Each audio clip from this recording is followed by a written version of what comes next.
wabarakatuh. Perkenalkan, kami dari kelompok 6. Di sini kami akan mempresentasikan materi yang berjudul pelatihan dan pengembangan karyawan.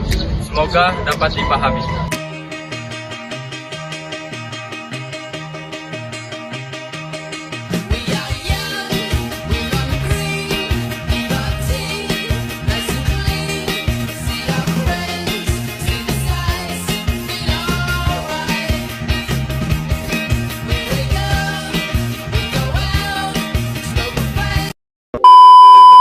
Baik, materi pertama yaitu bidang pelatihan karyawan.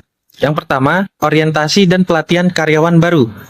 Program orientasi dirancang untuk memperkenalkan karyawan pada organisasi dan tujuan, filosofi, kebijakan, dan prosedurnya. Pelatihan awal harus memberikan informasi yang cukup, sehingga karyawan baru dapat dengan cepat menjadi anggota produktif dalam angkatan kerja organisasi. Yang kedua, program pelatihan ulang dan pendidikan berkelanjutan. Untuk mempertahankan kemahiran pekerja, organisasi harus mendorong dan mendukung kursus penyegaran dasar serta program pendidikan yang berkelanjutan yang memberikan informasi baru kepada pekerja. Dengan kemajuan teknologi pesat, keterampilan dan pengetahuan orang-orang yang dipekerjakan dalam pekerjaan yang memerlukan penggunaan teknologi canggih harus terus diperbarui. Yang ketiga, perencanaan dan persiapan pensiun. Seminar ditawarkan mengenai topik-topik seperti pengambilan keputusan pensiun, rencana dan pilihan pensiun, investasi dan pengelolaan uang, serta layanan dan peluang bagi pensiunan dan manula. Program yang lebih umum yang bertujuan membantu para pensiunan menyesuaikan diri dengan gaya hidup non-kerja yang ditawarkan. Selanjutnya, yang keempat ada pengembangan karir karyawan. Membantu pekerja merencanakan karir mereka dapat membantu menghasilkan tenaga kerja yang lebih produktif, lebih puas, dan lebih loyal. Hal ini terutama berlaku bagi pekerja muda. Yang kelima, pelatihan pekerja untuk penugasan internasional. Pelatihan keterampilan yang diperlukan untuk bekerja di budaya lain mencakup keterampilan bahasa asing, pengetahuan tentang budaya umum, negara tuan rumah, dan pengetahuan tentang budaya bisnis dan aturan kerja spesifik negara tersebut. Yang keenam, pelatihan masalah keberagaman, pelecehan, dan perilaku etis. Program pelatihan keberagaman berupaya meningkatkan kesadaran karyawan mengenai isu keberagaman, mencoba meningkatkan pemahaman terhadap orang-orang dari latar belakang dan budaya lain. Program pelecehan seksual dirancang untuk mengurangi pelecehan seksual di tempat kerja. Banyak dari program-program ini berfokus pada peningkatan kesadaran akan perilaku netral. Materi selanjutnya ada program pelatihan tim. Biasanya memiliki beberapa komponen. Yang pertama, memperoleh pemahaman tentang pengetahuan dan keterampilan masing-masing anggota kelompoknya. Yang kedua, pelatihan keterampilan kerjasama. Yang ketiga, mengembangkan tujuan dan prosedur kerja bersama. Materi selanjutnya, masalah mendasar dalam pelatihan karyawan. Teori paling relevan untuk pelatihan karyawan adalah teori pembelajaran sosial dan teori pembelajaran kognitif. Teori pembelajaran kognitif memandang pekerja sebagai pengolah informasi, dengan fokus pada bagaimana informasi baru disimpan dan diambil serta bagaimana informasi tersebut digunakan untuk menghasilkan perilaku kerja. Selanjutnya ada teori pembelajaran sosial, menekankan pembelajaran observasional perilaku, Bandura tahun 1977. Proses kunci dalam teori pembelajaran sosial adalah pemodelan. Materi selanjutnya permasalahan utama dalam keberhasilan program pelatihan. Yang pertama, transfer pelatihan. Transfer pelatihan dilihat dari seberapa baik pembelajaran yang didapat dari tempat pelatihan ke lingkungan kerja. Karena transfer pelatihan dipengaruhi oleh tingkat kemiripan antara tugas pelatihan dan tugas pekerjaan sebenarnya. Yang kedua, kesiapan peserta pelatihan. Kesiapan peserta pelatihan dilihat dari potensi individu untuk keberhasilan pelatihan seperti bakat untuk belajar dan kemampuan peserta untuk dilatih. Selanjutnya terkait isu ketiga, yaitu struktur program pelatihan. Di mana struktur program pelatihan sangatlah penting untuk menentukan efektivitasnya. Durasi dan juga frekuensi pelatihan haruslah diperhatikan dikarenakan latihan yang berkelanjutan hingga mencapai overlearning terbukti lebih efektif. Latihan yang dilakukan secara massal lebih baik dibandingkan latihan yang tersebar. Selain itu, pembelajaran yang dilakukan secara keseluruhan lebih unggul daripada pembelajaran yang dibagi-bagi, terutama jika peserta memiliki kemampuan kognitif yang tinggi. Umpan balik juga haruslah diberikan segera dan juga secara positif untuk memperkuat hasil pembelajaran. Akhirnya, struktur program yang logis dan juga terorganisir akan meningkatkan pemahaman dan juga kebermaknaan materi yang dipelajari oleh peserta. Selanjutnya, terkait masalah umum dalam program pelatihan karyawan, di mana banyak sekali organisasi tentunya menginvestasikan banyak waktunya dan juga uang dalam pelatihan, namun program seringkali tidaklah efektif, dikarenakan kurangnya terorganisir dan juga tidak mengikuti prinsip pembelajaran yang baik dan juga yang benar. Seringkali organisasi, terutama yang kecil ataupun baru, kurang memberikan pelatihan pada pelatihan formal, mengendalikannya dengan belajar sambil bekerja dengan sedikit bimbingan.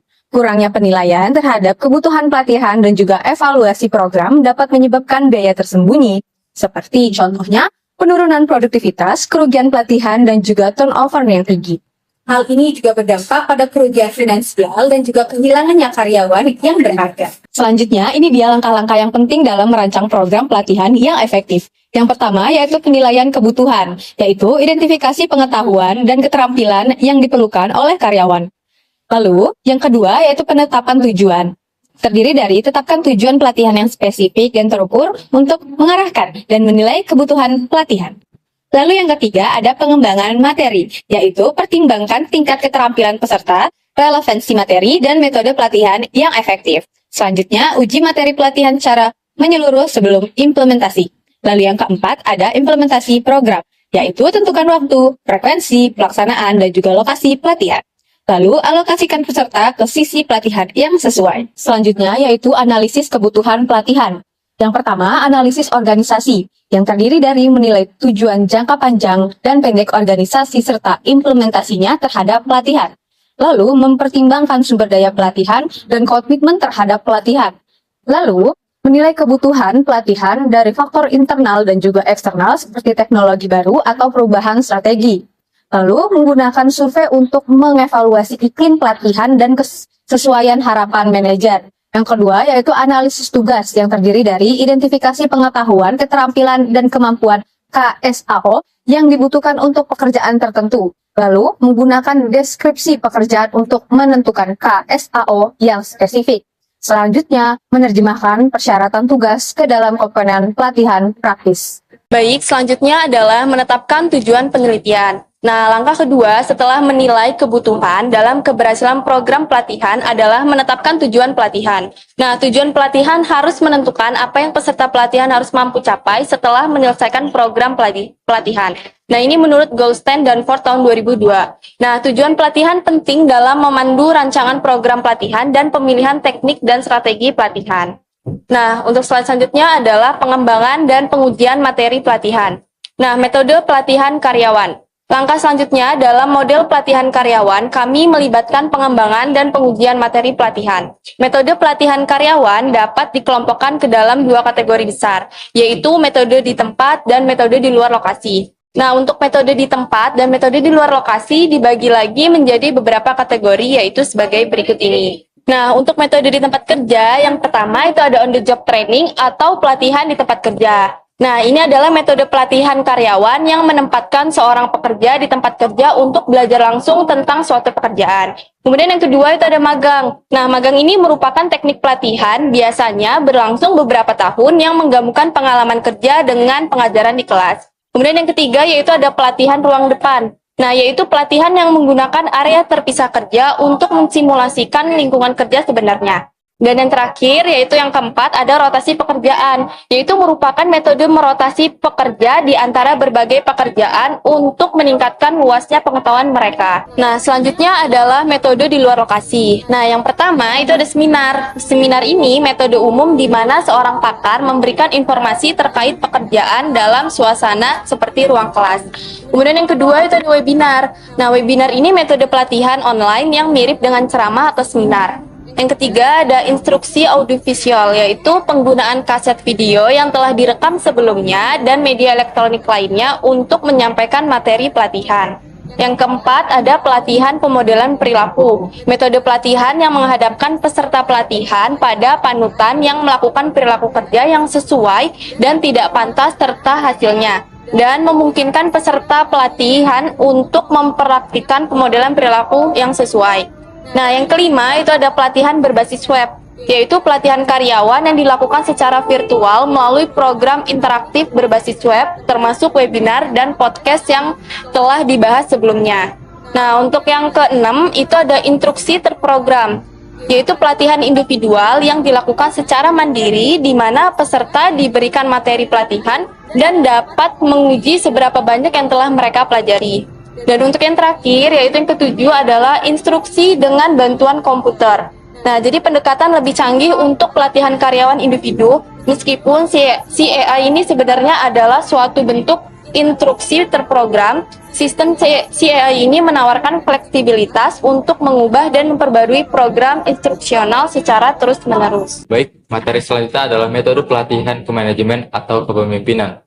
Manajer dari pemimpin organisasi memainkan peran penting dalam fungsi administratif, sehingga sebagian besar sumber daya pelatihan difokuskan pada pengembangan mereka.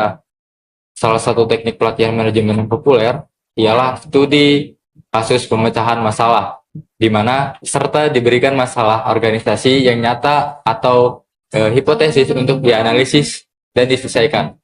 Tujuannya adalah untuk menunjukkan bahwa tidak ada solusi yang tunggal untuk masalah kompleks yang untuk membantu peserta mengembangkan keterampilan diagnostik mereka.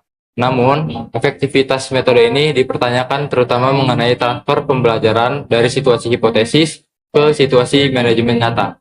Baik, selanjutnya sini ada beberapa teknik dari pelatihan manajemen. Yang pertama, studi kasus pemecahan masalah. Teknik pelatihan manajemen yang menyajikan masalah organisasi yang nyata atau hipotesis yang coba dipecahkan oleh peserta pelatihan. Yang kedua ada role playing, di mana latihan manajemen yang mengharuskan peserta pelatihan memerankan situasi masalah yang sering terjadi di tempat kerja. Lalu ada permainan manajemen, di mana teknik pelatihan manajemen yang menggunakan penerapan operasi dan manajemen organisasi yang diperkecil. Lalu yang terakhir ada teknik pelatihan atau diskusi kelompok preferensi. Lalu di situ merupakan teknik pelatihan manajemen yang tidak terstruktur, di mana peserta terbagi ide, informasi, dan masalah disebut juga diskusi kelompok. Selanjutnya ada pembelajaran tindakan, di mana ini adalah jenis pelatihan atau pengembangan manajerial yang sangat kompleks dan melibatkan terdiri dari tim karyawan yang berkumpul untuk mengerjakan masalah atau isu terkait perusahaan. Lalu ada mentoring, di mana mentoring ini adalah program pelatihan yang pekerjanya yang tidak berpengalaman mengembangkan hubungan dengan pekerja sebagai penasihat. Lalu ada coaching yang biasanya merupakan hubungan tatap muka antara konsultan dan eksekutif atau manajer kunci yang dirancang untuk membantu mengembangkan dari meningkatkan kinerja profesional eksekutif atau yang disebut populer. Baik, selanjutnya adalah materi implementasi program pelatihan. Langkah selanjutnya dalam model pelatihan adalah penerapan program pelatihan.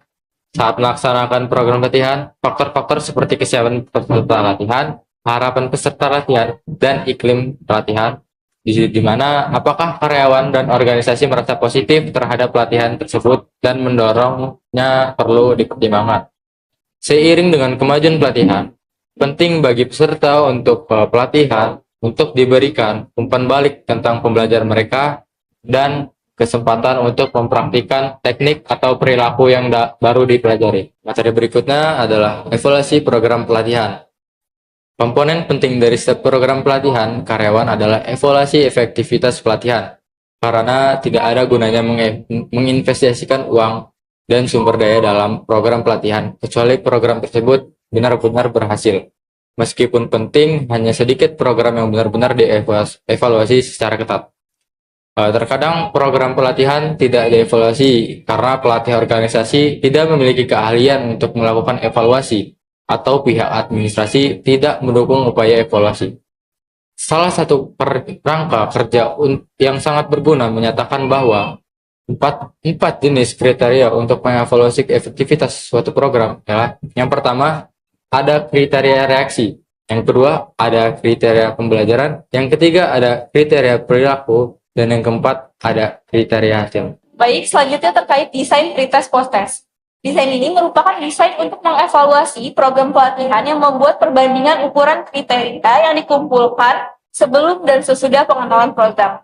Nah, jadi untuk memastikan efektivitas program pelatihan, seseorang harus menerapkan desain eksperimen yang lebih canggih dan benar yang menggunakan setidaknya satu kelompok perlakuan yang menerima pelatihan dan satu kelompok kontrol yang tidak menjalani pelatihan apapun. Seperti desain eksperimen yang lebih canggih adalah desain 4 kelompok Solomon, seperti yang dikatakan Solomon pada tahun 1949.